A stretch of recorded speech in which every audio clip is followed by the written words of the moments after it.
നാദേന്ദ്രിയം രചന ദക്ഷ അവതരണം ഷാഹുൽ മലയിൽ editing Faisal C ഊഞ്ഞേരി. അവന്റെ ഭാര്യ ഒരു വയസ്സുള്ള മോളെയും. ഇന്ദ്രൻ പറഞ്ഞു. അവളുടെ കണ്ണുകൾ മിഴിഞ്ഞു വന്നു. എന്തിന്? അവന്റെ ചെറുപ്പം തൊട്ടേ അവർക്ക് അവനെ ഇഷ്ടമല്ലായിരുന്നു. ആ ഇഷ്ടമല്ലായ്ക്കുമപ്പുറം അവനോട് തികഞ്ഞ അവജ്ഞതയും വെറുപ്പുമായിരുന്നു അവരിൽ മുന്നിട്ടുന്നത്. അതിന് കാരണം അവരുടെ തന്തയും. ഇന്ദ്രൻ പറഞ്ഞിരുത്തിയതും നീലയുടെ കണ്ണുകൾ രണ്ടും ഒരു കഥ കേൾക്കുന്ന ആവേശത്തോടെ അവനിൽ തന്നെ തങ്ങി നിന്നു. ചോലർ എന്നൊരു ആദിവാസി വിഭാഗത്തിൽപ്പെട്ട കുടുംബമായിരുന്നു അവൻ്റേത്. ഇവരുടെ സമ്പ്രദായ പ്രകാരം ഒരു പുരുഷന് എത്ര വിവാഹം വേണമെങ്കിലും കഴിക്കാന്നാണ്. അങ്ങനെ 10-20 കെട്ടിയവരവരുടെ ഉണ്ട്. ഒരാണ് എത്ര കല്യാണം കഴിക്കുന്ന, എത്ര മക്കളുണ്ടാക്കുന്ന എന്നതിന്റെ അടിസ്ഥാനത്തിലായിരിക്കും അവരുടെ പൗരുഷം നിർണ്ണയിക്കപ്പെടുക. ഇതിലെ ഏറ്റവും ക്രൂരമാർന്ന വശം എന്തെന്നാൽ ആദ്യ വിവാഹത്തിന് ശേഷം ഒരു പുരുഷൻ പിന്നീട് വിവാഹം കഴിച്ചാൽ ആ വിവാഹത്തോടു കൂടി ആദ്യ ഭാര്യയ്ക്കും കുഞ്ഞുങ്ങൾക്കും അവർ ഭ്രഷ്ട് കൽപ്പിക്കും. അവർക്ക് പിന്നെ അയാളിൽ ആ കുടുംബത്തിലെ യാതൊരുവിധ അവകാശങ്ങളും ഉണ്ടായിരിക്കുന്നല്ല. എന്തിനേറെ പറയുന്നു, അവരുടെ വിധി പ്രകാരം ആ അമ്മയും കുഞ്ഞും പിന്നീട് ഒരിക്കലും അയാളുടെ കൺമുമ്പിൽ പോലും വരാൻ പാടില്ലെന്നാണ്. അത് കേൾക്കെ അവൾ അവനെ കണ്ണുമിഴിച്ച് നോക്കി. ചിന്നൻ അവന്റെ അച്ഛന്റെ രണ്ടാമത്തെ വേളിയിലുള്ളതാ. ആദ്യ വേളിയിലുള്ള മകളാണ് ചിന്നു. ഇവന്റെ അമ്മയും വിവാഹം കഴിച്ചതോടെ സ്വാഭാവികമായിട്ട് അവിടെ ആദ്യ ഭാര്യയ്ക്കും മകൾക്കും ഭ്രഷ്ടേൽപ്പിക്കപ്പെട്ടു. അവർ പിന്നീട് അവിടുന്ന് എന്നേക്കായി പടിയിറങ്ങേണ്ടി വന്നു. എന്നാൽ എല്ലാവരെയും പോലെ ആയിരുന്നില്ല ചിന്നുവിന്റെ അമ്മ. ആൾ എന്തു വന്നാൽ അവിടുന്ന് പടിയിറങ്ങില്ലെന്ന വാശിയിൽ അവിടെ പിടിച്ചേക്കാൻ ശ്രമിച്ചു. പക്ഷെ അവരുടെ ആ വാശിയെ ഒരു ഭാര്യയുടെ പ്രതിഷേധമായി പോലും കാണാൻ ശ്രമിക്കാതെ അവിടുത്തെ പുരുഷ സമൂഹം അവരെ രണ്ടുപേരെയും പേപ്പെട്ടി ആട്ടി ഓടിക്കുന്ന പോലെ അവിടുന്ന് ആട്ടി ഓടിച്ചു. പിന്നീട് അങ്ങോട്ട് അവർക്ക് ജീവിക്കാൻ വേശ്യാവൃത്തി ചെയ്യേണ്ട അവസ്ഥയായി. തന്റെ അമ്മയുടെ തകർച്ചയും അതുവരെ തങ്ങൾ ജീവിച്ച ജീവിതവും നഷ്ടമാകാൻ കാരണക്കാരിയായ സ്ത്രീയോട് ആ 6 വയസ്സുകാരിക്ക് തോന്നിയ പക അത് പിന്നീട് അവർക്ക് ജനിച്ച മകനിലേക്കും വ്യാപിച്ചു. കാലങ്ങൾ കഴിയെ അയാൾ വീണ്ടും വേറെ വിവാഹം കഴിച്ചു. സ്വാഭാവികമായിട്ട് അവനും അവന്റെ അമ്മയ്ക്കും അവിടുന്ന് പടിയിറങ്ങേണ്ടി വന്നു. നീലി അവൻ പറയുന്ന ഓരോന്ന് അത്ഭുതത്തോടെയാണ് കേട്ടുകൊണ്ടിരുന്നത്. എന്നാൽ ഈ നിമിഷവും കാത്തിരുന്നവൾക്ക് അത് ആനന്ദമായിരുന്നു നൽകിയത്.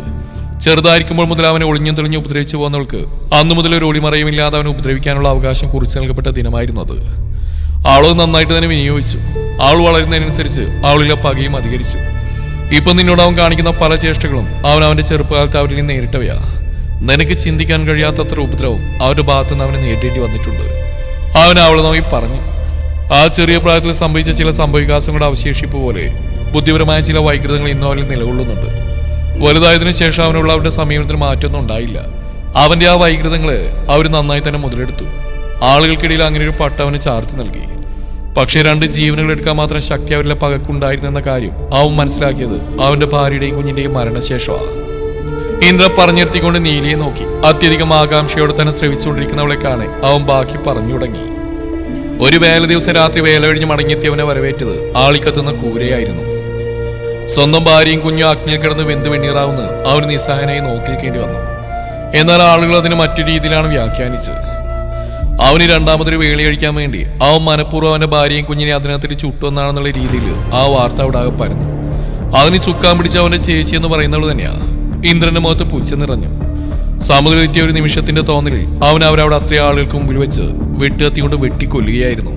അവൻ പറഞ്ഞു നിർത്തുമ്പോൾ നീലി ഇപ്പോഴും ഒന്നും വിശ്വസിക്കാൻ കഴിയാത്ത പോലെ അതേ ഇരിപ്പാണ്. ഇതൊന്നും ശരിയല്ല. ഒരു അനാചാരത്തിന്റെ പേരിൽ എത്ര ജീവനുകളാണ് ഇല്ലാതാവുന്നത്. ഇങ്ങനെ പുറത്താക്കപ്പെട്ട സ്ത്രീകളുടെ അവസ്ഥ എന്താ ആരും കാണാതെ പോകുന്നത്? അവർക്ക് ആരാ ഉള്ളത്? അവരെങ്ങനെ ജീവിക്കും? ഇതൊന്നും ആരും ചിന്തിക്കാത്ത എന്താ? സ്വന്തം മക്കളിൽ അമ്മയ്ക്ക് മാത്രമല്ലോ, അച്ഛനും ഇല്ലേ അവകാശം? അവൾ ഓരോ ചോദ്യങ്ങളായി അവനോട് ചോദിച്ചുകൊണ്ടിരുന്നു. ആ അവകാശവും ചൂണ്ടിച്ചെന്ന് കഴിഞ്ഞാൽ അവരെല്ലാവരും കൂടി അവരുടെ ജീവനോടെ ചുട്ടരിക്കും. അവരെ സംബന്ധിച്ചിടത്തോളം ഒരിക്കലും ഉപേക്ഷിച്ചിലേക്ക് ഒരു തിരിഞ്ഞോട്ടം പാടില്ലെന്നാ. അങ്ങനെ ചെയ്താൽ പിന്നീട് അവരൊരിക്കലും സമൂഹം പുരുഷനായിട്ട് അംഗീകരിക്കില്ല. അവരുടെ വിശ്വാസപ്രകാരം ഒരു പുരുഷനെന്നാൽ വികാരങ്ങളെ ജയിച്ചവനായിരിക്കണത്രേ. അവിടെ അവന് മുമ്പിൽ ഒന്നും തടസ്സമായി കൂടെ പോലും. അങ്ങനെ വികാരങ്ങൾ കീഴ്പ്പെട്ടൊരു തീരുമാനം കൈകൊണ്ട അവൻ ആ പുരുഷ സമൂഹത്തിൽ നിന്ന് പുറത്താക്കപ്പെടും. പിന്നീട് അയാളെ സമൂഹം ഹിജടയായിട്ടായിരിക്കും കാണുക. അവന്റെ ഓരോ വാക്കുകൾ അവളിൽ ഒരേ സമയം അത്ഭുതവും അജ്ഞതയും നിറച്ചു. അവന് പിന്നീട് ഒരിക്കലും സമൂഹത്തിന് മുമ്പിൽ ഒരു പുരുഷനെ പോലെ വസ്ത്രം ധരിച്ച് നടക്കാനുള്ള അനുവാദം പോലും ഉണ്ടായിരിക്കില്ല. ഇതൊക്കെ തെറ്റല്ലേ? എന്താ അവരാരും ഇതിനെതിരെ പ്രതികരിക്കാത്ത? അവരുടെ വിശ്വാസം അതാണ്. അതിൽ സ്ത്രീകളും പുരുഷന്മാരും ഒരുപോലെ വിശ്വസിച്ചു പോരുന്നു. അങ്ങനെ വിശ്വസിക്കാത്തവർക്കുള്ള ശിക്ഷ അത് മരണമായിരിക്കും. ഇത് ക്രൂര. ആളുടെ വാക്കുകൾ അവിടെയുള്ള സ്ത്രീകളെ ഓർക്കിയൊന്ന് ഇടറി. ആ ക്രൂരതകൾക്ക് അവരിട്ടിരിക്കുന്ന പേരാ ആചാരം. അവൻ പറഞ്ഞുകൊണ്ട് നെറ്റിക്ക് മീതെ വലത്തേക്കായി മടക്കി വെച്ച് തന്റെ കണ്ണുകൾ അടച്ചു. ഒരു സ്ത്രീ അവളുടെ ജീവൻ പൊരിയോളം ചൂഷണം ചെയ്യുന്നതിന് വിളിക്കുന്ന പേരാണോ ആചാരം? ആളുടെ വാക്കുകളിൽ വേദനയും പുച്ഛ ഒരുപോലെ പ്രകടമായിരുന്നു. അവരെ സംബന്ധിച്ചിടത്തോളം സ്ത്രീ എന്നാൽ പുരുഷ വികാരങ്ങളെ ശമിപ്പിക്കുന്ന ഒരു മനുഷ്യവർഗം മാത്രമാണ്. അവൻ അടഞ്ഞ കണ്ണുകളോടെ തന്നെ അവൾക്കുള്ള മറുപടി നൽകി. ഇന്ദ്രേട്ടാ? അവന്റെ വാക്കുകൾ മനസ്സിൽ അസ്വസ്ഥത സൃഷ്ടിച്ചതും അതേ അസ്വസ്ഥമായ മനസ്സോടെ അവൾ അവനെ വിളിച്ചു. നമ്മുടെ ഇടയിൽ തന്നെ എത്ര അനാചാരങ്ങളാ ഇതുപോലെ പ്രോത്സാഹിക്കപ്പെടുന്നത്. ഇവിടെ എത്ര ഭാര്യമാര് വേണമെങ്കിലും ആകാമെന്നാണെങ്കിൽ അവിടെ എത്ര വെപ്പാട്ടിമാര് വേണമെങ്കിലും ആകാമെന്നാ. നമ്മുടെ വിശ്വാസപ്രകാരം ഒരു വെപ്പാട്ടിക്കും കിടക്ക വങ്ങിട്ട് വരുന്ന ഭർത്താവിനെ പരിപാലിക്കുക എന്ന ഭാര്യയുടെ കടമയാ. ഇന്ദ്രൻ നിസ്സാരമെന്നവൾ പറഞ്ഞു. മതി, നിർത്തി ഇന്ദ്രേട്ടാ. അവൾ കൂടുതൽ കേൾക്കാൻ ആഗ്രഹമില്ലാത്ത പോലെ തികഞ്ഞ അസഹിഷ്ണുതയോടെ പറയവേ അവൻ അടഞ്ഞ മിഴികൾ തുറന്ന് അവളെ നോക്കി. എല്ലാവരും അങ്ങനെയൊന്നുമല്ല. എൻ്റെ അച്ഛൻ്റെ അമ്മയെ മറന്ന ഒരു നിമിഷം പോലും ജീവിച്ചിട്ടില്ല. അതുകൊണ്ട് എല്ലാവരും ഒരേ തുലാസിൽ തൂക്കണ്ട. അവൾ ഇത്തിരി കടുപ്പിച്ച് തന്നെ അവനോട് പറഞ്ഞു. എന്നാൽ എന്റെ പാരമ്പര്യം അതായിരുന്നില്ല. എന്റെ അച്ഛനൊഴിച്ച് ബാക്കി എല്ലാവർക്കും എണ്ണിയാൽ തീരാതത്ര വെപ്പാട്ടികളുണ്ടായിരുന്നു. ആരും നെറ്റിയിൽ എന്ന കൈ തലക്കുറയിലേക്ക് മടക്കി വെച്ചുകൊണ്ട് അവളോട് പറയവേ അവൾ അവനെ മിഴിച്ചു നോക്കി. പാരമ്പര്യം പലതും ഉണ്ടാവും. എന്നാൽ ആ പാരമ്പര്യം കൊണ്ട് ഇന്നെ ആരും വളക്കാൻ വരേണ്ട. എനിക്ക് സ്വന്തമായതൊന്നും വിട്ടുകൊടുത്തുള്ള പാരമ്പര്യമൊന്നും എനിക്കുമില്ല.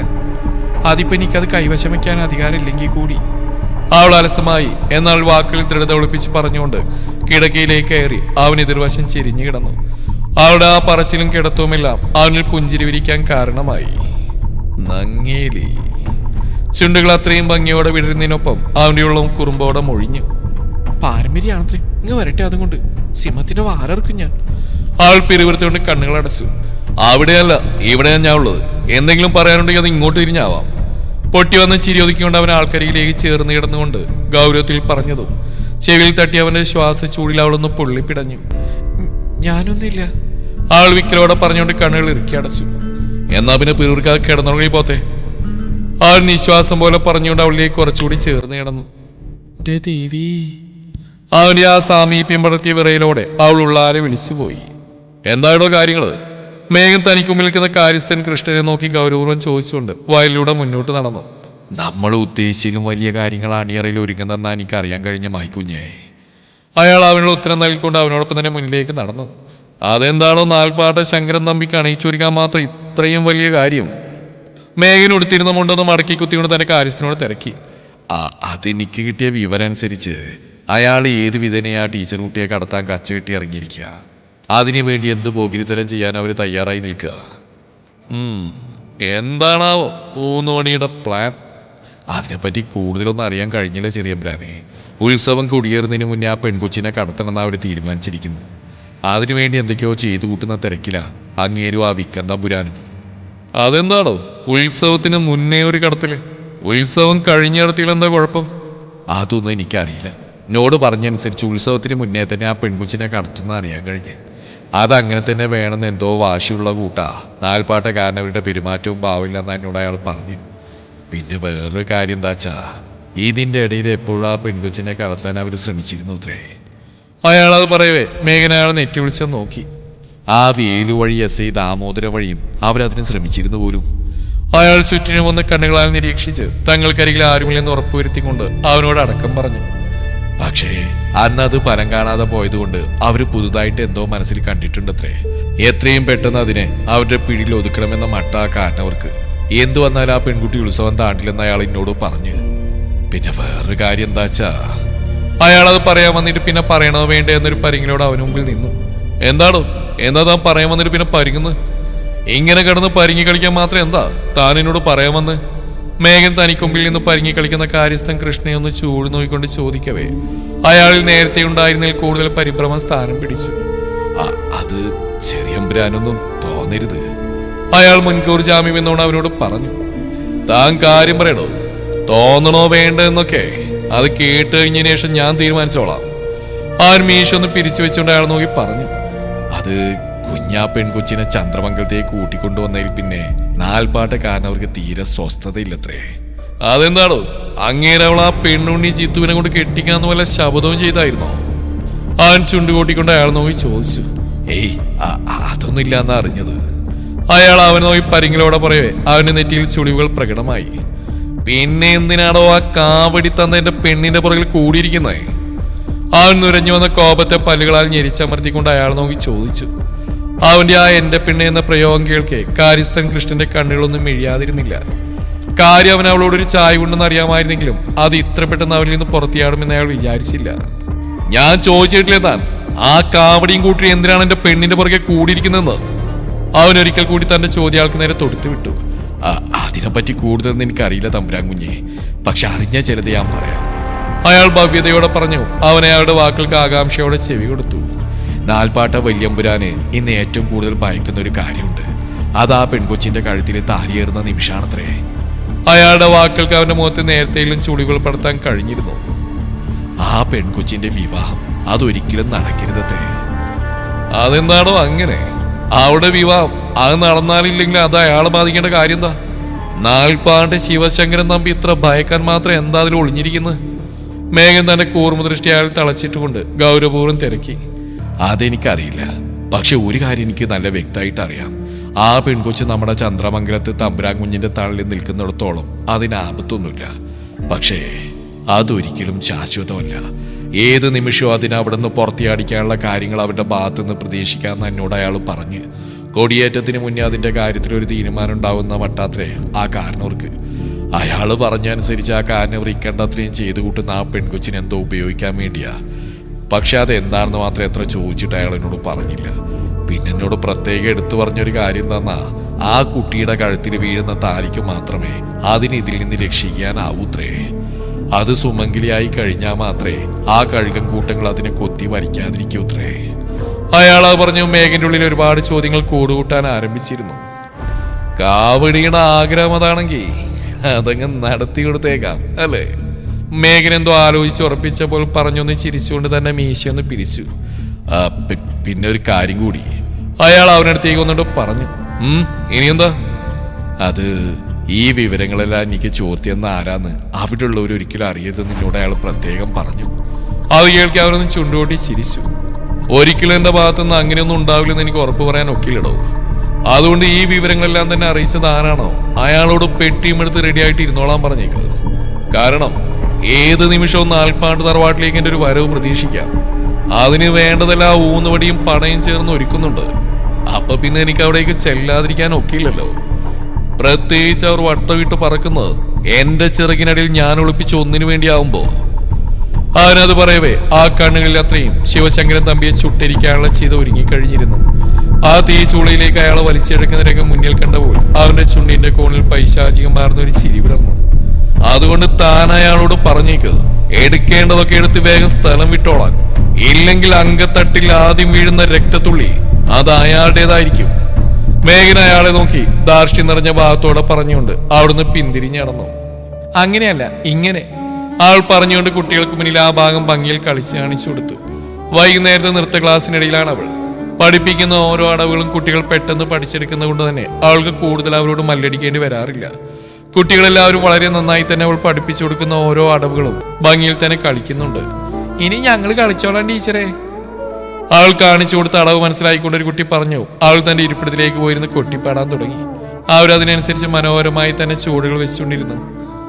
അതിനിടക്കാണ് കോപം കത്തുന്ന മുഖഭാവത്തിൽ ഒരു കാറ്റുപോലെ അതിനകത്തേക്ക് കയറിയത്. ഒരു നിമിഷം കുട്ടികളുടെയും അവിടെയും ശ്രദ്ധ ഒരുപോലെ അവനിലേക്ക് പോയി. അവൻ പക്ഷെ അതൊന്നും ശ്രദ്ധിക്കുന്നേ ഉണ്ടായിരുന്നില്ല. കലങ്ങി മറിഞ്ഞ മനസ്സോടെ അവൻ തന്റെ സ്ഥിരം ഇരിപ്പിടത്തിൽ സ്ഥാനം ഉറപ്പിച്ചു. അവന്റെ മുഖത്ത് വർദ്ധിച്ചു വരുന്ന കനം കാണാൻ അവൻ മുമ്പിൽ ഇരുന്ന് കൊട്ടിപ്പാടിക്കൊണ്ടിരുന്നവളുടെ മുഖത്ത് സംശയത്തിന്റെ ആവരണം തീർക്കപ്പെട്ടു. പുറത്ത് പെയ്യുന്ന മഴയുടെ സ്പർശനമേറ്റ് അവന്റെ പാതി നനവുപടന്ന ഷർട്ടിലേക്കും മഴത്തുള്ളികളാൽ നനഞ്ഞൊട്ടി അവന്റെ നീളം മുടിയിലേക്കും നോട്ടം പോകവേ അവളുടെ കണ്ണുകളൊന്ന് കൂർത്തു. ഇതിപ്പോ എന്താ സംഭവം? മുഖൊരു കൊട്ടയ്ക്കുണ്ടല്ലോ. അവൾ സ്വയം ചോദിച്ചുകൊണ്ട് കുട്ടികളെ പഠിപ്പിക്കുന്നത് തുടർന്നു പോന്നു. തെയ് തെയ് തിത്തി തെയ് തെയ് തെയ് തിത്തി തെയ് തെയ് തെയ് തിത്തി തെയ്. കൊട്ടിപ്പാടുന്നുണ്ടെങ്കിലും അവളുടെ കണ്ണുകൾ ഇടക്കിടക്ക് അവനിലേക്ക് പാളി വീണുകൊണ്ടിരുന്നു. വന്നതിലിരുന്ന് ഈ നിമിഷം വരെയും ആ കണ്ണുകൾ ഒരിക്കൽ പോലും തന്നെ നേർക്ക് നീളാവന്നിൽ നിന്ന് തന്നെ അവന് കാര്യമായിട്ട് എന്തോ സംഭവിച്ചിട്ടുണ്ടെന്ന നിഗമനത്തിൽ അവൾ എത്തിച്ചേർന്നിരുന്നു. ഈ ചൊരിയഞ്ചാനിക്ക് എന്ത് പറ്റി? ഇങ്ങനെ സ്വബോധമില്ലാന്ന് അറിഞ്ഞോട്ടി വരാൻ മാത്രം എന്തോ ഉണ്ടായത്? അവൾ തനിക്ക് മുമ്പിലിരുന്ന് എന്തോ ഗഹനമാർന്ന ചിന്തയിൽ ഏർപ്പെട്ടെന്ന പോലെ ഇരിക്കുന്നതിലൂടെ മിഴികൾ ഓടിച്ചുകൊണ്ട് സ്വയം ചോദിച്ചു. താനെന്നൊരു വ്യക്തി അവിടെ ഉണ്ടെന്ന് പോലും ഗൗനിക്കാതെ ഏതോ ചിന്തകളുടെ കുത്തൊഴുകിൽപ്പെട്ട് സ്വയം നഷ്ടപ്പെട്ടെന്ന പോലെ ഇരിക്കുന്നവരെ നോക്കിയൊന്ന് ചുണ്ടു ചുളുക്കിക്കൊണ്ട് ആൾ വീണ്ടും കുട്ടികളിലേക്ക് തന്നെ തന്റെ ശ്രദ്ധ തിരിച്ചുവിട്ടു. അപ്പോഴേ നാളെ വരുമ്പോ ഞാൻ പറഞ്ഞ അടവുകളൊക്കെയും നല്ല വൃത്തിക്ക് പഠിച്ചിട്ട് എല്ലാവരും ഇങ്ങോട്ട് വന്നാൽ മതി. ഇല്ലാച്ചാ ഇങ്ങനെ ആയിരിക്കും എന്റെ പ്രതികരണം. ആൾ തനിക്ക് മുമ്പിൽ നിൽക്കുന്ന കുട്ടികളോട് പറയവേ അവരെല്ലാവരും അതിന് സമ്മതം എന്നോണം തലകുലുക്കി കാണിച്ചു. എന്നാ നമസ്കരിച്ചിട്ട് ഇറങ്ങിക്കോ. ആൾ പറഞ്ഞുകൊണ്ട് എഴുന്നേറ്റതും കുട്ടികൾ കൂട്ടത്തോടെ നമസ്കരിച്ചുകൊണ്ട് ഓരോരുത്തരെ അവിടുന്ന് പടിയിറങ്ങി. അവർ പോകുന്നത് നോക്കിക്കൊണ്ട് അവൾ തിരിഞ്ഞതും കാണുന്നത് ഇപ്പോഴും ഏതോ ലോകത്തെന്ന പോലെ ഊഞ്ഞാലിൽ ഇരു കൈകളും കുത്തിയിരിക്കുന്നവനെയാണ്. അതെ, ക്ലാസ് കഴിഞ്ഞു, നീ പോകാൻ സമയമായി. കുഞ്ഞിത്തമ്പുരാന്റെ കുത്തിരിപ്പ് സത്യാഗ്രഹം കഴിഞ്ഞു വെച്ചാൽ അടിയനെ നടടിച്ച് ഇറങ്ങായിരുന്നു. അവനോട് ഇത്തിരി ശബ്ദത്തിൽ പറഞ്ഞുകൊണ്ട് അടിയൻ തന്റെ ബാഗും കൂടെയും കയ്യിലേക്ക് എടുത്തു. തിരികെ മറുപടി ഏതും വരാതെയായതും അവളുടെ നെറ്റിയെന്ന് ചുളിച്ചു. അവൾ അതേ മുഖഭാഗത്തോടെ തനിക്ക് മുന്നിലിരിക്കുന്നവനെ നോക്കി. ആ കണ്ണുകൾ ഇപ്പോൾ തന്നിലാണെന്ന് കാണവേ അവളൊന്നും പതറാതിരുന്നില്ല. നോക്കുന്നു നോട്ടം നോക്ക്, ചൊറിയൻ ചേരാ. അവൾ പിറുവിറുത്തോണ്ട് അവനെ നോക്കി നിന്നു. എന്താണ് ആ കുഞ്ഞിത്തമ്പുരാന്റെ ഇന്നത്തെ പ്രശ്നം? അവൾ അവന് മുന്നിലേക്ക് വന്നിന്ന് കൈകൾ പിണച്ചേട്ടിയോണ്ട് ചോദിച്ചു. എനിക്ക് കല്യാണം കഴിക്കണം. അവൾ അവനെ നോക്കി ഗൗരവമേറിയ സ്വരത്തിൽ പറഞ്ഞു. കഴിച്ചോ? അതിനാരപ്പ വേണ്ടാന്ന് പറഞ്ഞേ? അവൾ അവനെ നോക്കി ഭാവ്യത്യാസമൊന്നുമില്ലാതെ മറുപടി നൽകി. വാക്കാണേ. അവൻ അവളെ നോക്കി ഉറപ്പിരുന്നോണം തിരക്കി. ചേടാ, ഈ നല്ല കൂത്ത്. ഇയാളുടെ വർത്താനം കേട്ടാ തോന്നും ഇത്തനാൾ എന്റെ വാക്കിട്ടിട്ടാണ് ഇയാൾ ഓരോന്ന് ചെയ്തെന്ന്. ഇയാൾക്ക് കെട്ടാൻ തോന്നിയാൽ കെട്ടണം. അതിനെന്തിനാ എന്റെ വാക്കും ചാക്കും? അവൾ അവനെ നോക്കാതെ അലസമായി പറഞ്ഞുകൊണ്ട് അവിടുന്ന് തിരിഞ്ഞടക്കാൻ ആഞ്ഞതും അവന്റെ ദൃഢമാർന്ന കൈകൾ അവളുടെ ഇടുപ്പിനെ ചുറ്റി വരിഞ്ഞിരുന്നു. അവന്റെ ആ പ്രവൃത്തി തീരെ പ്രതീക്ഷിക്കാത്തതിനാൽ തന്നെ ഭൂവിയുടെ കണ്ണുകൾ നന്നായി തന്നെ ഒന്ന് മിഴിഞ്ഞു വന്നു. അത് കാര്യമാക്കാതെ അവൻ അവൾ ഇത്തിരി കൂടി തന്നിലേക്ക് വലിച്ചേർത്തതും അവളുടെ മാറാവന്റെ ഉറച്ച നെഞ്ചിൽ തട്ടി നിന്നു. ആ സ്പർശം അറിയവേ അവളുടെ മിഴിഞ്ഞ കണ്ണുകൾ ഒരിക്കൽ കൂടി വികസിക്കുന്നതിനൊപ്പം അവരുടെ തോളിൽ പിടിമുറുക്കിയിരുന്ന അവളുടെ കൈകൾ മുറുക്കമേറി.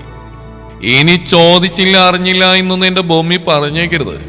നാളെ 10-നും 10:30 ശുഭമുഹൂർത്തത്തിൽ ചന്ദ്രമംഗലത്തെ മഹേശ്വര മേഘനാഥൻ വിവാഹിതനാവുകയാണ്. വധു അവൻ പറയാമെന്ന് പകുതിക്ക് വെച്ച് നിർത്തിക്കൊണ്ട് അവളെ നോക്കി തന്റെ പതിവ് കള്ളച്ചിരിച്ചു. വധു തൽക്കാലം സസ്പെൻസ് ആയിട്ടിരിക്കട്ടെ, നാളെ നേരിട്ട് കണ്ട് ഞെട്ടാലോ. അവൻ അവളെ നോക്കി പറഞ്ഞുകൊണ്ടൊന്ന് കണ്ണിറുക്കി. അപ്പൊ ഇനി അറിഞ്ഞില്ല ക്ഷണിച്ചില്ല എന്നൊന്നും പറഞ്ഞേക്കരുത്.